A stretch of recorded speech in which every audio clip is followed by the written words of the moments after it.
Hello children, good morning and welcome back. In the last class we had discussed about motion and rest. A body is said to be in motion when it changes its position with respect to time. Then the body is said to be in motion. But when a body is not changing its position with respect to time, then we can say that the body is in rest. That we had already explained.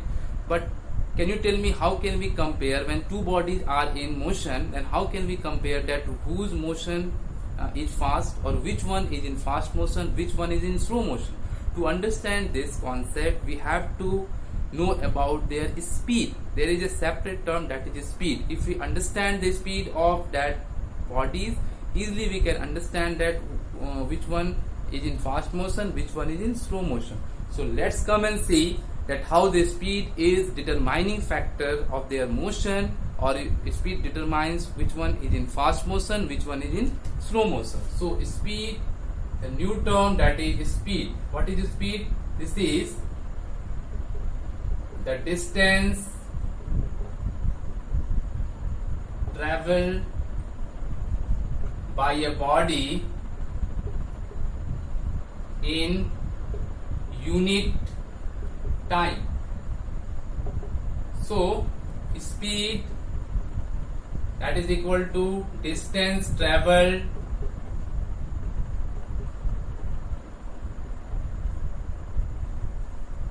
by given time taken. In this way we can understand. Clear? Distance traveled by any given body and how many minutes or hour it has taken to complete that much distance. By this two data we can calculate the speed of that body. So what is the SI unit of distance? That is meter, time that is second. So unit become meter per second. Clear? SI unit of speed will be meter per second. Suppose a body A has covered 12 meter distance in just you see 12 seconds. Clear? 12 meter in 12 seconds. So two data we have. Distance is also given, that is 12 meter, and time is also there, that is 12 seconds. So can we use the formula speed, that is equal to distance traveled, that is 12 meter, time taken, that is 12 seconds. So what will be the speed? 1 meter per second. This way we can calculate the speed of any body. Clear?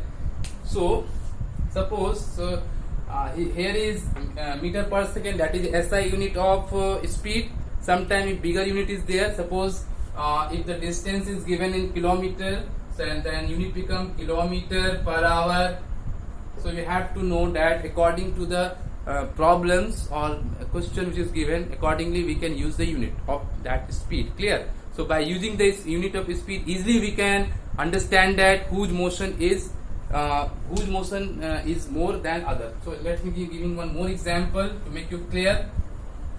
Suppose two bodies are here and they are moving with, suppose body A is here, body B is here. Distance covered by body A,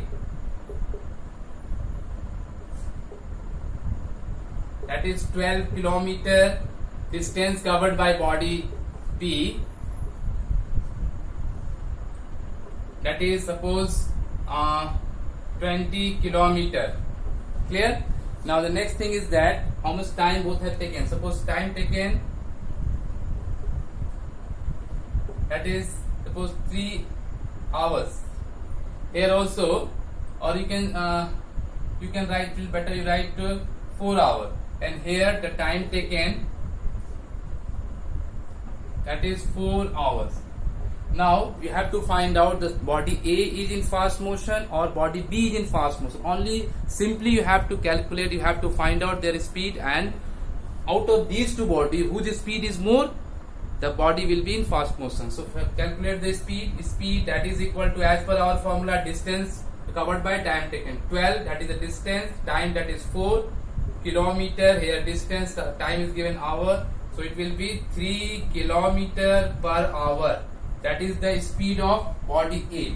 Clear? 4 3 are 12, so 3 kilometer per hour, that will be the speed of body A. Let's come and see what is the speed of body B. So speed in this case, speed that is equal to distance covered, that is 20 kilometer, by time taken, that is 4. So it will be 5 kilometer per hour. So easily you can see, dear children, that whose speed is more. In the first case, that is in the case number 1, or you can say body A is moving with speed 3 kilometer per hour. Body B is moving with 5 km per hour. Definitely it is very much clear to you that the speed of body B is greater than speed of body A.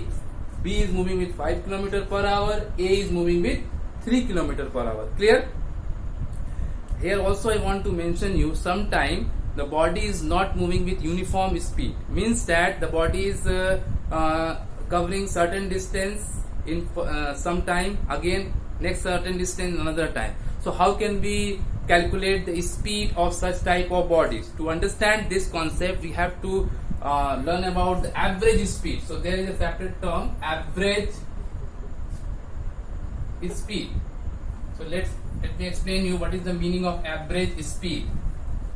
See, suppose a body is from, this is the initial point, a body is covering 12 kilometer distance from A to B. If a body is covered from point A to point B, 12 kilometer distance in 2 hours. Okay. Again from point B, the body has covered up to C 12 kilometer distance, or 12 kilometer distance in 3 hours. Clear?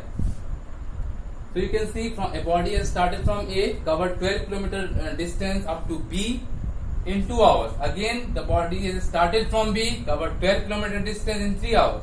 So such type of body, if you have to find out the speed of such type of body, then how can you find out the speed of such type of body? So there is a separate term, that is average speed, and by using this concept of average speed, we can calculate the speed of such type of body. See, average speed, that is total distance covered, means distance from A to B, that is 12, plus distance from B to C, that is 12, upon total time taken, means time taken by the body from A to B, that is 2 hours, from B to C, that is 3 hours. So 12 plus 12, 24 upon 5. 5 4 ja 20, 5 8 ja 40. 4.8 kilometer per hour. This way we can find out the speed of average speed, means that when the body is changing its distance covered and time taken, accordingly we can calculate their speed by using the concept average speed, means calculating, adding all the distance covered by it upon the time taken by it to cover that much distance. So when we divide, we will get that the average speed of that particular body. Okay. So dear children, today we have discussed about different type of speed, different formulas we have discussed, the unit we have discussed, and how can we compare the motion of two bodies. So try to revise, try to do the various numerical based on speed and average speed, and if you have any doubt, feel free to ask. Okay. Thank you to all of you.